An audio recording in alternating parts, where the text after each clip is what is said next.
नमस्कार दोस्तों, स्वागत है आप सभी का हमारे यूट्यूब चैनल ऑब्जेक्टिव सेंटर पर। इस वीडियो में हम लोग देखेंगे alternating current and polyphase system पर ऑब्जेक्टिव क्वेश्चन, यानी कि प्रत्यावर्ती धारा एंड बहुकला प्रणाली पर ऑब्जेक्टिव क्वेश्चन देखेंगे। तो चलिए शुरू करते हैं। पहला क्वेश्चन है, प्रत्यावर्ती विद्युत धारा अथवा वोल्टता का किसी भी पल का मान क्या कहलाता है। तो प्रत्यावर्ती धारा अथवा वोल्टेज का किसी भी पल का मान जो रहता है वह कहलाता है आपका तात्कालिक मान। तो इसका बी ऑप्शन से हो जाएगा तात्कालिक मान। दूसरा है, प्रायः सभी वैद्युतिक मापक यंत्र एसी के किस मान में दर्शाते हैं। तो जो वैद्युत मापक यंत्र होते हैं यह एसी के जो मान रहता है वह आरएमएस मान को बताते हैं। इसका सी ऑप्शन से हो जाएगा आरएमएस मान को बताते हैं। तीसरा क्वेश्चन है कि गणनाओं आदि में एसी का कौन सा मान प्रयोग किया जाता है। तो गणना में जो एसी का मान प्रयोग किया जाता है वो औसत मान होता है, यानी कि एवरेज मान होता है, एवरेज वैल्यू। जिसका ये ऑप्शन से हो जाएगा औसत। चौथा क्वेश्चन है कि प्रत्यावर्ती राशि के आरएमएस मान का औसत मान के अनुपात को क्या कहलाता है। तो आरएमएस मान और एवरेज रेशियो यह कहलाता है आपका form factor. Form factor equal to होता है आरएमएस मान बटे औसत मान, जिसका सी ऑप्शन से हो जाएगा फॉर्म फैक्टर। पांचवा क्वेश्चन है, अगर दो प्रत्यावर्ती राशियों के बीच का अंतर 90 डिग्री है तो वह क्या कहलाता है। तो वह कहलाता है क्वाड्रेचर कहलाता है। तो इसका भी ऑप्शन से हो जाएगा क्वाड्रेचर। छठा नंबर है कि वह प्रत्यावर्ती राशि जो दूसरी प्रत्यावर्ती राशि की अपेक्षा बाद में अपने शिखरमान पर पहुंचे क्या कहलाता है। यह कहलाता है आपका लैगिंग।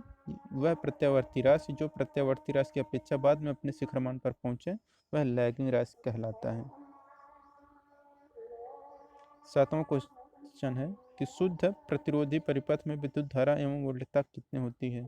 शुद्ध प्रतिरोधी परिपथ में विद्युत धारा एवं जो वोल्टता होती है वह होता है आपका इन फेज रहती है। इसका सी ऑप्शन से हो जाएगा इन फेज। आठवां क्वेश्चन है कि श्रेणी क्रम में जुड़े इंडक्टर्स का तुल्य प्रतिरोध कितना होता है। तो श्रेणी की क्रम में जो इंडक्टर्स रहता है उसका जो समतुल्य यानी टोटल प्रतिरोध रहता है वह रहता है कि L total equal to L1 plus L2 plus dot dot L N तक रहता है। ये ऊपर घात में नहीं रहेगा, ये नीचे रहता है। L1 L2 L3 dot dot dot रहता है सब।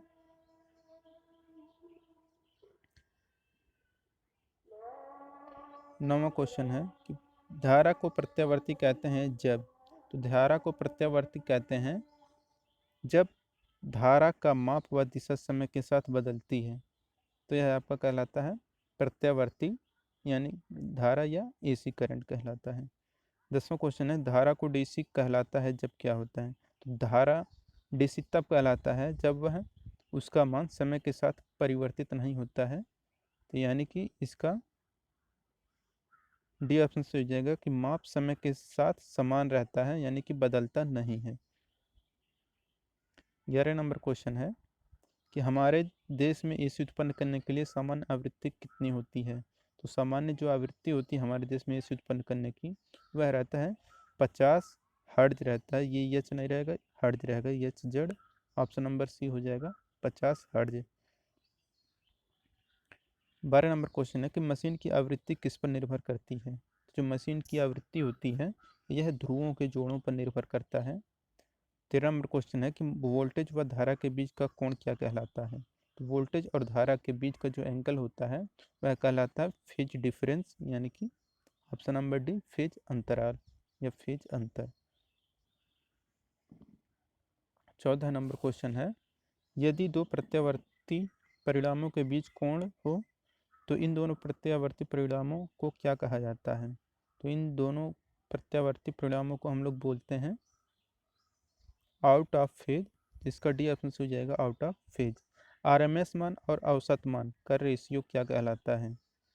तो आरएमएस मान और औसत मान का यह जो रेशियो रहता है यह कहलाता है आपका फॉर्म फैक्टर, जो कि पहले हो चुका है। यह कहलाता है फॉर्म फैक्टर। और अधिकतम मान और आरएमएस मान इन दोनों का रेशियो कहलाता है आपका चरम मान, चरम गुणांक। ऑप्शन नंबर ए हो जाएगा चरम गुणांक।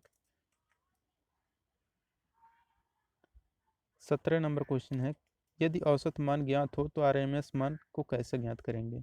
यदि आपको औसत मान ज्ञात हो तो आरएमएस मान निकालने के लिए हम लोग क्या करते हैं, 1.1 का गुणा कर देते हैं औसत मान से। तो इसका डी ऑप्शन से हो जाएगा 1.11 गुणे औसत मान।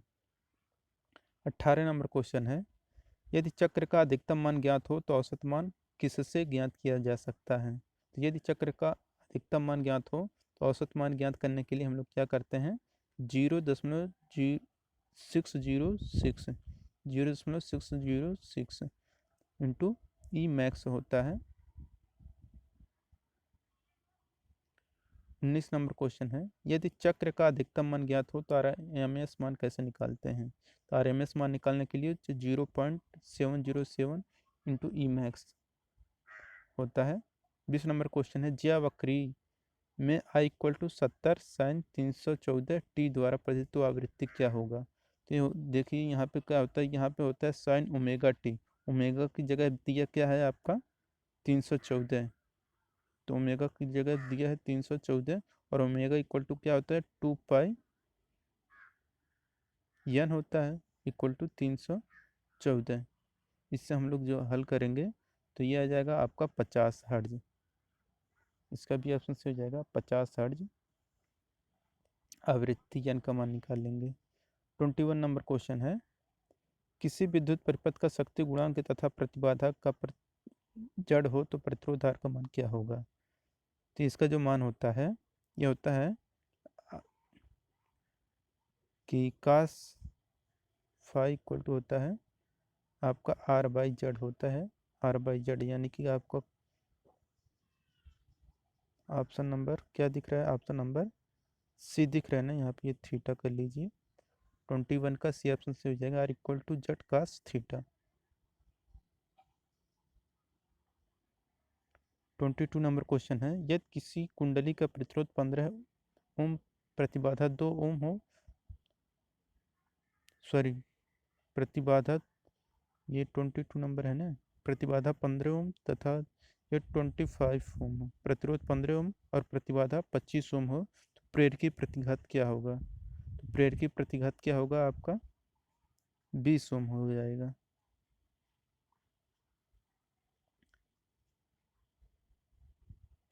ट्वेंटी थ्री नंबर क्वेश्चन है कि विद्युत वाहक बल का समीकरण इक्वल टू इतना दिया है तो इसका अधिकतम मान क्या होगा। तो इसका जो अधिकतम मान होता है यह आपको हो जाएगा 20√24, क्योंकि यही ई मैक्स का मान बताता है, तो इसका 10√24 हो जाएगा। 24 नंबर क्वेश्चन है,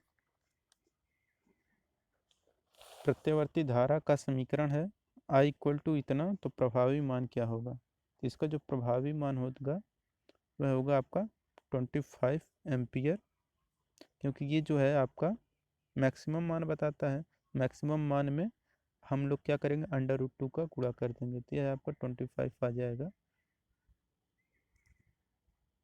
सॉरी आप प्रभावी मान पूछे हैं यहाँ पे ना, प्रभावी मान इक्वल टू होता है यानी कि IRMS मान पूछा है तो I max/√2 यही होता है, तो हम लोग निकाल लेंगे। आई मैक्स का मान दिया है 35.36,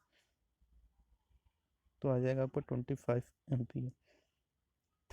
25 नंबर क्वेश्चन है, प्रत्यावर्ती धारा का समीकरण I इक्वल टू इतना है तो औसत मान क्या होगा। इसके लिए जो औसत मान आएगा आपका ये आएगा 27 एम्पियर। सॉल्व कर लीजिएगा आप लोग। 26 नंबर क्वेश्चन है, आधे चक्र के लिए धारा का मान क्या होगा।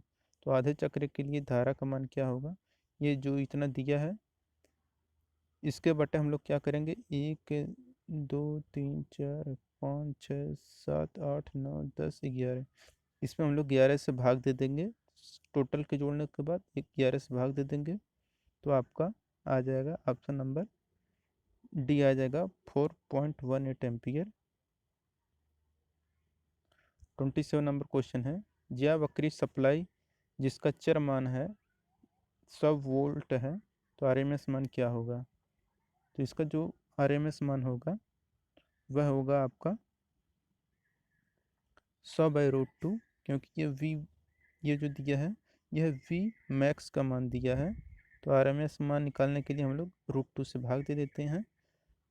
28 नंबर क्वेश्चन है कि इक्वल टू इतना दिया है, प्रत्यावर्ती वोल्टेज एक लोड पर लगाई जाती है जिसका प्रतिरोध 20 ओम है, तो परिपथ में प्रवाहित होने वाली अधिकतम धारा क्या होगा। तो यहाँ पे अधिकतम धारा क्या होगा आपका, तो देखिए यहाँ पे ये ई का मान दिया है ना, ई मैक्स का मान होगा, फिर कह रहा है कि प्रतिरोध आर का मान दिया है 20, और ये भी है आपका 200 दिया है ई मैक्स, तो क्या हो जाएगा, या आप इसे वी मान लीजिए। तो I equal to V upon R होता है, वी अपान आर मतलब ये कट जाएगा, यानी कि 10 आएंगे। Option number A 10 ampere. 29 number question है, दो प्रत्यावर्ती परिमाण किस विधि से जोड़े जाते हैं। ये जो जोड़े जाते हैं सदिश विधि से जोड़े जाते हैं, तो इसका सी ऑप्शन से हो जाएगा सदिश विधि। कौन सा कथन सही है, तो देखिए कह रहा है आरेखों समय कौन सा वक्तव्य सही है। ये जो मान है यह सभी एसी मान को दर्शा रहा है, तो यानी कि ऑप्शन नंबर डी सही हो जाएगा कि यह सभी आरेख एसी दर्शा रहे हैं। 31 नंबर क्वेश्चन है कि एसी को किसके द्वारा आसानी से घटाया बढ़ाया जा सकता है, तो ट्रांसफार्मर के द्वारा एसी को घटाया बढ़ाया जा सकता है। 32 नंबर क्वेश्चन है, शुद्ध प्रतिरोधी परिपथ का शक्ति गुणांक कितना होता है। तो शुद्ध प्रतिरोधी परिपथ का जो शक्ति गुणांक होता है वह 1 होता है, यानी कि इकाई हो जाएगा। 33 नंबर क्वेश्चन है कि शुद्ध इंडक्टिव परिपथ का शक्ति गुणांक कितना होता है, तो 0 होता है। शुद्ध कैपेसिटिव का भी 0 होता है, तो 34 का ए सही हो जाएगा, 33 का भी ये हो जाएगा 0। 35 नंबर क्वेश्चन है, RLC परिपथ जिसका शक्ति गुणांक XL is greater than XC हो तो क्या होगा। अगर ये XL का मान बड़ा है और XC का मान छोटा है तो वह पश्चगामी होता है, तो इसका ये ऑप्शन से हो जाएगा पश्चगामी। शुद्ध इंडक्टिव परिपथ में धारा क्या होता है, तो शुद्ध इंडक्टिव परिपथ में जो धारा होता है वह 90 डिग्री से पश्चगामी होता है, तो इसका ये ऑप्शन से हो जाएगा 90 डिग्री पश्चगामी। इसको रटने के लिए आप ऐसा रट लीजिए I V। तो ये अगर इंडक्टिव है तो ये वोल्टेज क्या होता है, धारा से आगे होता है 90 डिग्री, ये 90 डिग्री I V। और यही अगर आपका कैपेसिटर रहे तो उसको रट लीजिए CVI, कि कैपेसिटर में रहता है धारा वोल्टेज से 90 डिग्री आगे रहता है। इसको I V रटिए, इसको CVI रट लीजिए।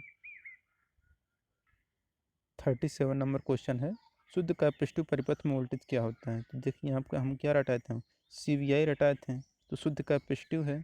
कैपेसिटिव में क्या होता है, वोल्टेज आगे रहता है, सॉरी वोल्टेज पीछे रहता है, किससे, धारा से 90 डिग्री या तो पीछे लिखिए, या वोल्टेज से धारा 90 डिग्री आगे रहता है। तो यहाँ पे 37 का आपका क्या हो जाएगा, ऑप्शन नंबर ए 90 डिग्री से पश्चगामी होता है, वोल्टेज पश्चगामी होता है और धारा अग्रगामी होता है। 38 नंबर क्वेश्चन है कि शक्ति गुणांक क्या है। शक्ति गुणांक इक्वल टू यानी कि cos फाई इक्वल टू होता है R/Z, R/Z यानी कि ऑप्शन नंबर बी से हो जाएगा R/Z। 39 नंबर क्वेश्चन है, इनमें से कौन सा कथन सही है। तो इसमें जो कथन सही है वह है आपका कि KW equal to KVA cos phi होगा।